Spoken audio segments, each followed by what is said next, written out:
Hello everyone, welcome to the another video of my channel पॉलो बायोलॉगस। तो इस वीडियो में हम क्या देखेंगे, पेंटोज फॉस्फेट पाथवे के बारे में। ये एक न्यू पाथवे, इसके पहले भी हमने glycolysis, feeders pathway and gluconeogenesis cover कर रखा है। तो हमने लास्ट ग्लूकोनियोजेनेसिस देखा था, तो उसके अंदर हमने क्या देखा था कि हम पायरुवेट्स और अदर 3-4 कार्बन कंपाउंड से हम क्या बना रहे थे, फाइनली ग्लूकोज बना रहे थे। अमीनो एसिड, ग्लूकोनियोजेनिक अमीनो एसिड से भी प्रिकर्सर थे, फैटी एसिड्स भी थे, तो बहुत सारे प्रिकर्सर्स थे जिससे हम फाइनली क्या बना रहे थे, ग्लूकोज 6 फॉस्फेट।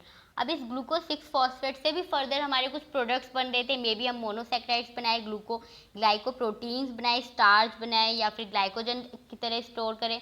तो इसके लिए हमें क्या करना पड़ेगा, पहले ग्लूकोज 6 फॉस्फेट का ऑक्सीडेशन करना पड़ेगा। तो यहाँ पे इस पाथवे में हो क्या रहा है, इस फर्दर जो हमने ग्लूकोनियोजेनेसिस से ग्लूकोज 6 फॉस्फेट बनाया, उसका हम आगे ऑक्सीडेशन करेंगे, उसको तोड़ के फिर कुछ और बनाएंगे।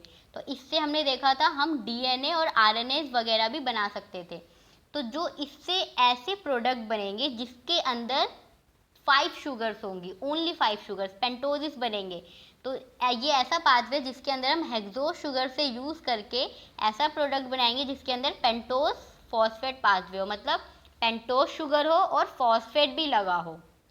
तो ग्लूकोज 6 फॉस्फेट में अगर हम इसको कहेंगे तो क्या होगा, ये हेक्सोस फॉस्फेट है, यानी कि हेक्सोस शुगर है और फॉस्फेट भी लगा हुआ है। तो इससे हम प्रोडक्ट जो बनाएंगे फाइनली वो कैसा होगा, पेंटोज, यानी कि 5 शुगर का होगा और फॉस्फेट लगा होगा। इसलिए हम इसका एक नाम क्या है, पेंटोज फॉस्फेट पाथवे। जिसके अंदर काम क्या हो रहा है, बेसिकली क्या फिनोमेना हो रहा है, ग्लूकोज का ऑक्सीडेशन हो रहा है। तो इसी के बेसिस पे हम इसके 3 नेम्स के नाम से इसे जानते हैं। एक तो पेंटोज फॉस्फेट पाथवे क्यों मानते हैं, क्योंकि ये नाम क्यों है, क्योंकि फाइनली जो प्रोडक्ट बनेगा वो पेंटोजिस होंगे और जिसके अंदर फॉस्फेट ग्रुप भी एडेड होगा। सेकेंड नेम है इसका फॉस्फोग्लूकोनेट पाथवे। ये क्यों बोल रहे हैं, क्योंकि इसका जो फर्स्ट प्रोडक्ट होगा, फर्स्ट स्टेबल प्रोडक्ट जो बनेगा, हम आगे प्रोसेस में देखेंगे, वो होगा फॉस्फोग्लूकोनेट। तो इसलिए हम इसको फॉस्फोग्लूकोनेट पाथवे भी बोलते हैं। और लास्ट जो है हमारा थर्ड नेम इसका हेक्सोस मोनोफॉस्फेट पाथवे। तो ये तो पता ही चल गया, इसका जो प्रिकर्सर है यानी कि जो रिएक्टेंट है वो क्या है, ग्लूकोज 6 फॉस्फेट। जो ग्लूकोज क्या है, एक हेक्सोस शुगर है और 6 पोजीशन पे फॉस्फेट लगा है, यानी कि 1 फॉस्फेट लगा है, तो मोनोफॉस्फेट बोल दिया। तो हेक्सोस मोनोफॉस्फेट पाथवे भी बोल दिया। तो ये 3 नेम्स है और तीनों नेम्स जो इसके पाथवे के अलग अलग फेनोमेना के ऊपर ही रखे गए हैं।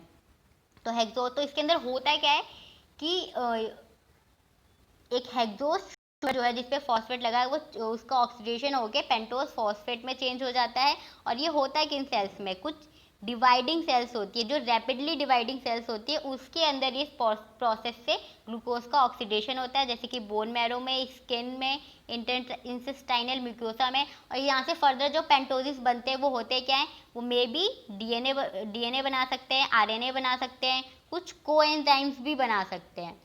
कोएंजाइम्स में जैसे कि एटीपी फॉर्म होती है, एनएडीपीएच, एफएडीएच, या फिर कोएंजाइम में, ये सारी चीज़ें भी पेंटोज फॉस्फेट पाथवे से ही फॉर्म होती है। तो ये सारी चीज़ें बनाने के लिए ग्लूकोज 6 फॉस्फेट से कौन सी प्रोसेस यूज होती है, पेंटोज फॉस्फेट पाथवे। तो आइए देखते हैं उसका ओवरव्यू। तो इसके ओवरव्यू में हम अगर इसको डिवाइड करें पहले, तो 2 फेजेस में डिवाइड कर सकते हैं। फर्स्ट जो है हमारा ऑक्सीडेटिव फेज और सेकंड है हमारा नॉन ऑक्सीडेटिव फेज।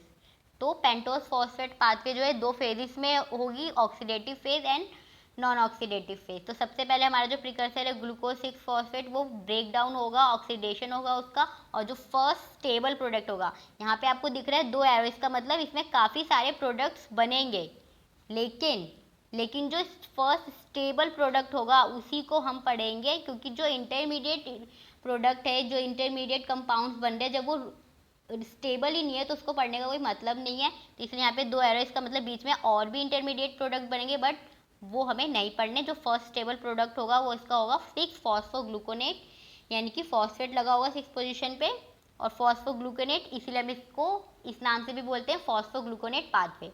फिर इसके फर्दर इससे फॉस्फोग्लूकोनेट से ये राइबुलोज 5 फॉस्फेट बनाएगा। फिर ये एंड में फाइनली किस में चेंज हो जाएगा, राइबोज 5 फॉस्फेट। जब राइबोज 5 फॉस्फेट क्या है, एक पेंटोजिस है, 5 शुगर है, यानी कि इसके अंदर 5 कार्बन मॉलिक्यूल है। लेकिन ग्लूकोज 6 फॉस्फेट क्या है, एक हेक्सोज है, यानी कि इसके अंदर 6 कार्बन शुगर है। तो फाइनली चेंज हो गया हेक्सोज से पेंटोज में। अब इसके बाद ये चेंज हो जाएगा राइबोज फॉस्फेट से। अब राइबोज आपको पता है डीएनए और आरएनए में एज अ शुगर काम करती है, तो इससे हम न्यूक्लियोटाइड्स बना सकते हैं, कोएंजाइम्स भी बना सकते हैं। फाइनल प्रोडक्ट बन गया। बट इस स्टेज में जब वो राइबोलोज बनाएगा, राइबोलोज जब वो बना लेगा तो इसके बाद वो एक और रिएक्शन में एंटर करेगा जो कि नॉन ऑक्सीडेटिव फेज के थ्रू वो दोबारा से ग्लूकोज 6 फॉस्फेट में चेंज हो जाएगा, जिससे ये साइकिल क्या हो जाएगी, दोबारा से शुरू हो जाएगी है। और जो फर्स्ट दो स्टेप्स थे 6 फॉस्फोग्लूकोनेट एंड राइबोलोज 5 फॉस्फेट बनाने के, इन दोनों में हमने देखा कि NADPH की फॉर्मेशन हो रही है जो कि एक कोएंजाइम है। तो NADPH फॉर्म हो रहा है, अभी हमने पीछे देखा था NADPH भी फॉर्म होता है, DNA RNAs भी फॉर्म होते हैं, तो वो यहीं से फॉर्म होते हैं। और जो नॉन ऑक्सीडेटिव फेज में जो एंजाइम्स यूज हो जाएंगे वो ट्रांस कीटोलेज एंड ट्रांस एंडोलेज। तो इसके अंदर हम क्या देखेंगे, नॉन ऑक्सीडेटिव फेज में पेंटोज शुगर से डिफरेंट कार्बन की शुगर्स बनेगी, सेप्टोज, हेक्सोजिस, अलग अलग कार्बन्स की शुगर्स बनेंगी और फाइनली वो ग्लूकोज 6 फॉस्फेट बनाएगा जो कि दोबारा से साइकिल में एंटर करेगा और फिर साइकिल दोबारा से रन करेगी। और इसी में से कुछ जो राइबोलोज 5 फॉस्फेट के मॉलिक्यूल्स होते हैं वो राइबोज बना देते हैं और हमारा फाइनल प्रोडक्ट जो डीएनए आरएनए वो भी बन जाता है। अब जो ये NADPH जो फॉर्म हुआ है इनका भी कोई फंक्शन होगा तो ये फर्दर दूसरी प्रोसेसेस में यूज होते हैं। तो यहाँ पे आपने देखा कि बायोसिंथेसिस में भी यूज हो रहे हैं कुछ प्रिकर्सर से, जैसे फैटी एसिड और स्टेरॉल बनाने के लिए। यहाँ पे ग्लूटाथायोनिन की सिंथेसिस में भी यूज होते हैं ये NADPH जो कोएंजाइम बन रहे हैं।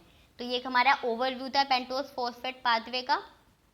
अब जो ये NADPH फॉर्म होता है हमारा इस प्रोसेस में, वो प्रिवेंट करता है ऑक्सीडेटिव डैमेज। तो कुछ ऑक्सीडेटिव डैमेज होती है हमारी बॉडी में इन सेल्स में रेडिकल्स वगैरह से, तो ये उसको भी प्रिवेंट करता है। और इन ऑक्सीडेटिव डैमेज की वजह से जेनेटिक डिफेक्ट भी होता है, और किस में होता है ये, ग्लूकोज 6 फॉस्फेट डिहाइड्रोजनेज एंजाइम में। तो हम इस साइकिल में यानी पाथवे में देखेंगे कि ग्लूकोज 6 फॉस्फेट डिहाइड्रोजनेज एंजाइम जो है एक मेजर एंजाइम है, फर्स्ट एंजाइम है जो चेंज करता है फॉस्फोग्लूकोनेट में। तो उसके अंदर अगर जेनेटिक डिफेक्ट भी हो सकता है, जिसकी वजह से अगर इसके अंदर जेनेटिक डिफेक्ट हो जाएगा इस एंजाइम में तो obviously pentose phosphate pathway run नहीं करेगा। तो इसको भी ये प्रिवेंट करता है जो NADH इसी प्रोसेस में फॉर्म होता है। तो यहाँ पे हमने ओवरव्यू देख लिया। अब हम नेक्स्ट वीडियो में इसका डिटेल में दोनों फेजेस को देखेंगे, ऑक्सीडेटिव फेज को और नॉन ऑक्सीडेटिव फेज को reaction wise. Okay bye bye guys, मिलते हैं नेक्स्ट वीडियो में।